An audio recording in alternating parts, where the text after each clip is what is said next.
सहजयोग ध्यान की स्थापना सन 1970 में श्री माताजी निर्मला देवी द्वारा की गई।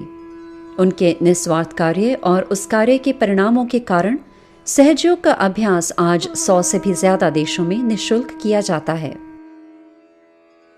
संस्कृत भाषा में सह यानी साथ, ज यानी जन्मा, अर्थात हर मनुष्य के साथ जन्मा योग का वो अधिकार है जो उसके सूक्ष्म तंत्र के माध्यम से उस सर्वव्यापी परमात्मा की शक्ति से उसे जोड़ता है, जो कि समस्त जीवंत कार्य करती है। यह शक्ति समस्त जीवंत कार्य करती है, सुनियोजित कर सकती है, सोच सकती है और सबसे ज्यादा यह शक्ति प्रेममयी है। हमें यह जानकारी होनी चाहिए कि हमारा सृजन करने वाला परमात्मा सबसे उच्च आयोजक है। सूक्ष्म तंत्र को कई आध्यात्मिक परंपराओं में जीवन वृक्ष भी कहा गया है। सूक्ष्म तंत्र में शामिल हैं 7 चक्र, 3 नाड़ियां और जीवंत शक्ति कुंडलिनी। संस्कृत में चक्र का अर्थ है पहिया, क्योंकि यह घड़ी की सुई की दिशा में घूमता है, और नाड़ी का अर्थ है वो मार्ग जिसके माध्यम से कुंडलिनी रीढ़ की हड्डी के मूल से लेकर सर के ऊपर तालु भाग तक आ सकती है। जब कुंडलिनी जागृत होती है तब वह स्वाभाविक तरीके से रीढ़ की हड्डी से ऊपर उठती है और सभी चक्रों को पार करती हुई सहस्त्रार से बाहर आती है। जब यह शक्ति मस्तिष्क से गुजरती है तो हमें स्वाभाविक रूप से मानसिक शांति और उच्च कोटि की जागरूकता का अनुभव होता है। इस प्रक्रिया को आत्म साक्षात्कार कहते हैं। हर चक्र और नाड़ी का शरीर में एक स्थान है जिसे आत्म साक्षात्कार प्राप्त करने के बाद महसूस किया जा सकता है। तो चलिए अपने सूक्ष्म तंत्र में शामिल कुंडलिनी, चक्र, नाड़ियों और उनके गुणों के बारे में थोड़ा और जानने की कोशिश करते हैं।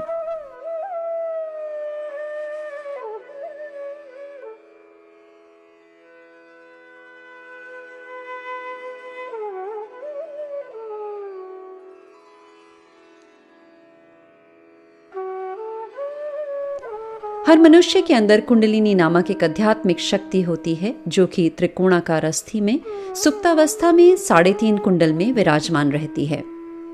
यूनानी लोगों को यह पता था कि वह हड्डी जिसे हाइरोनोस्टियन या सेक्रम कहा जाता है, उसके अंदर वह ऊर्जा है जो न्यूमा या आत्मा तक ले जाती है। कुंडलिनी आग की तरह दिखती है और उसमें आग के से ही गुण मौजूद होते हैं। जो कुछ भी खराब या दूषित होता है उसे कुंडलिनी जला देती है। अशुद्ध चीजों को जलाने के बाद यह सूक्ष्म तंत्र को शीतल कर देती है। एक बार जब यह असाधारण ऊर्जा जागृत होती है तो यह रीढ़ की हड्डी से होती हुई चहों चक्रों को पार करती हुई सर के ऊपर सहस्त्रार तक पहुंचती है। इस प्रक्रिया से मनुष्य का सर्वव्यापी शक्ति से योग होता है।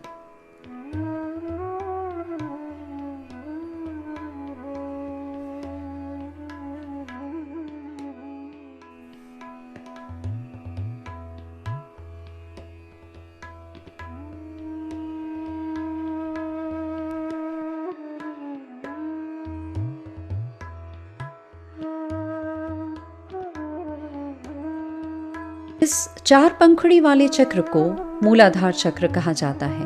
यह चक्र त्रिकोणाकार त्रिकास्थी हड्डी जिसमें कि कुंडलिनी निवास करती है, ठीक उसके नीचे स्थित होता है।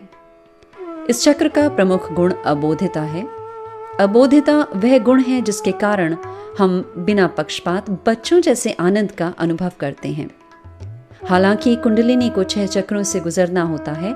आत्म साक्षात्कार के समय मूलाधार कुंडलिनी की शुद्धता की रक्षा करता है।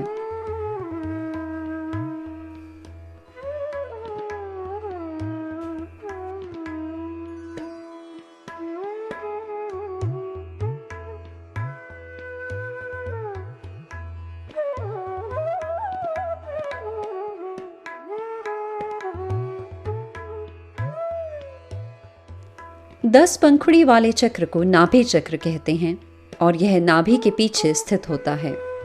यह वो चक्र है जो हमें उदारता और पूर्ण संतोष का अनुभव देता है। जब यह चक्र प्रबुद्ध होता है तो यह हमें आध्यात्मिक उत्थान, धार्मिकता, नैतिकता और हमारे जीवन के सभी स्तरों पर पूर्ण संतुलन देता है।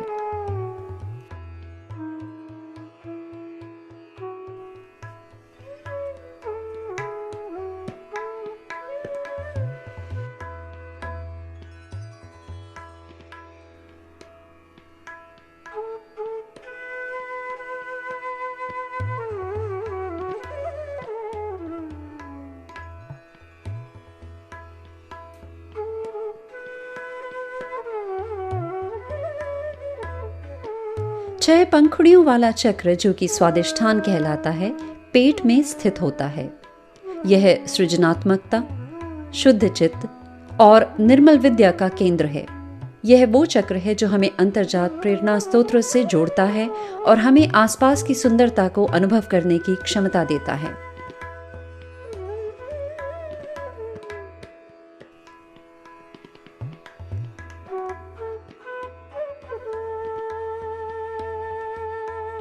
स्वादिष्ठान और नाभि चक्र के चारों ओर भव सागर है, जो हमारे अंदर गुरु तत्व प्रदान करता है।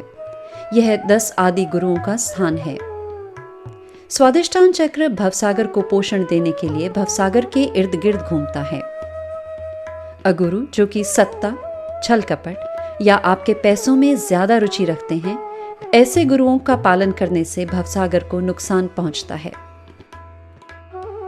श्री माता जी के अनुसार आप स्वयं के गुरु, स्वयं के आध्यात्मिक पथ प्रदर्शक बन जाते हैं, क्योंकि आप अपनी सूक्ष्म समस्याओं को अपनी उंगलियों पर महसूस कर सकते हैं और अपनी ही कुंडलिनी की मदद से उन समस्याओं को ठीक भी कर सकते हैं।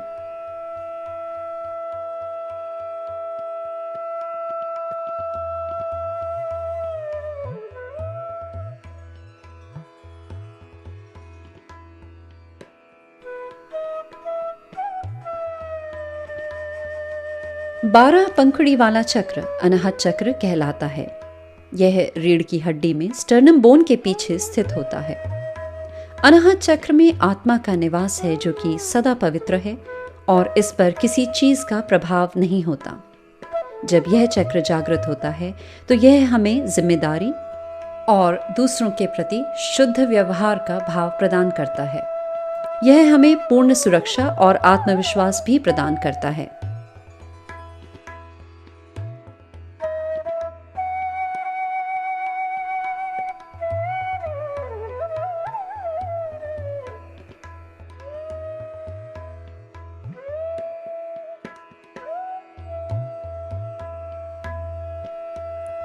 सोलह पंखुड़ी वाला विशुद्धि चक्र रीढ़ की हड्डी के गर्दन के क्षेत्र में होता है।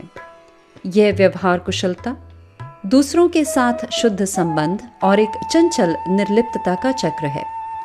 यह हमारी अपराध भावना को दूर करता है और हमें नम्र और मधुर वाणी देता है। यह चक्र हमारा समष्टि से संबंध स्थापित करता है, जिसके कारण एकात्मकता और समष्टि का अंग प्रत्यंग होने का अनुभव मिलता है।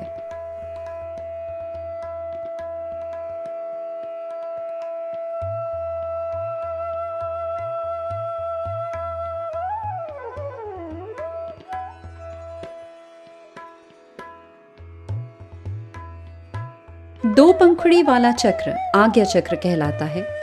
मस्तिष्क में ऑप्टिक कियाज्मा पर, जहां दो ऑप्टिक नर्व्स यानी ऑप्टिक तंत्रिकाएं एक दूसरे को पार करती हैं, वहां यह चक्र स्थित होता है।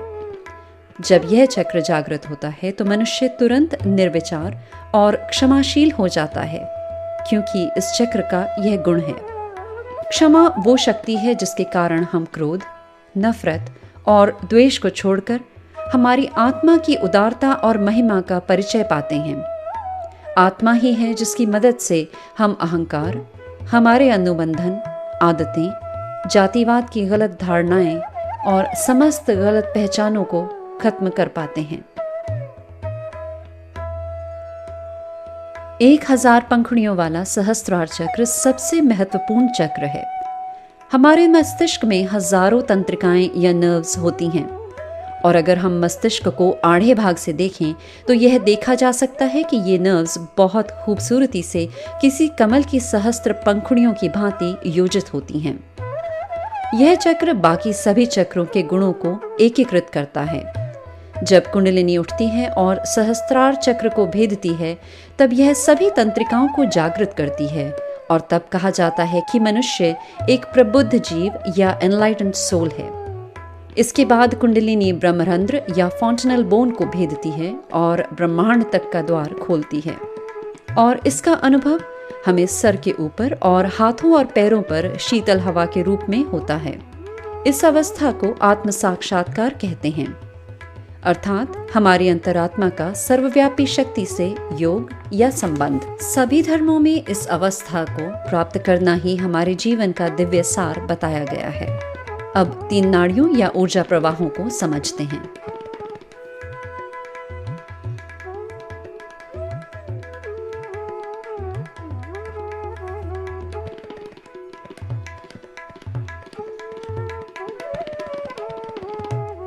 बाईं नाड़ी को ईड़ा नाड़ी या चंद्र नाड़ी कहा जाता है। यह मूलाधार चक्र से शुरू होकर आज्ञा चक्र पर आकर मस्तिष्क के दाहिने भाग में प्रति अहंकार में समाप्त होती है। इस नाड़ी का संबंध हमारे भूत, हमारी भावनाओं और इच्छाओं से होता है। ईड़ा नाड़ी की प्रमुख विशेषता है आनंद, जो कि आत्मा का स्वभाव है।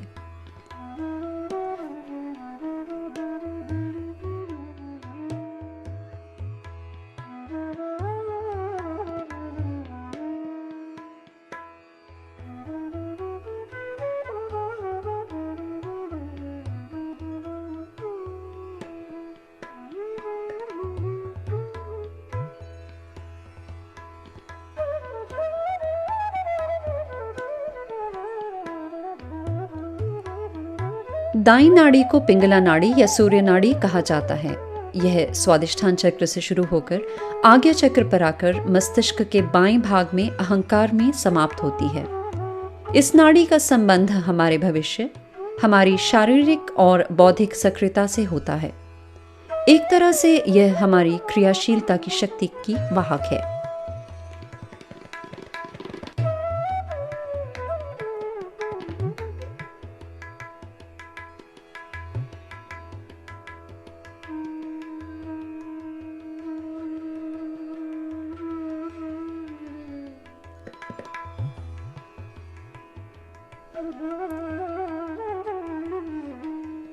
मध्य नाड़ी या सुषुम्ना नाड़ी मूलाधार चक्र से शुरू होती है और सीधा सहस्त्रार चक्र तक जाती है। यह हमारे आध्यात्मिक उत्थान या विकास की नाड़ी है। यह वह वाहक है जो हमारे उत्थान का पोषण करती है और चेतन या अचेतन तरीकों से जागरूकता के उच्च स्तरों तक हमारा मार्गदर्शन करते हुए सहस्त्रार चक्र की पराकाष्ठा तक हमें पहुंचाती है।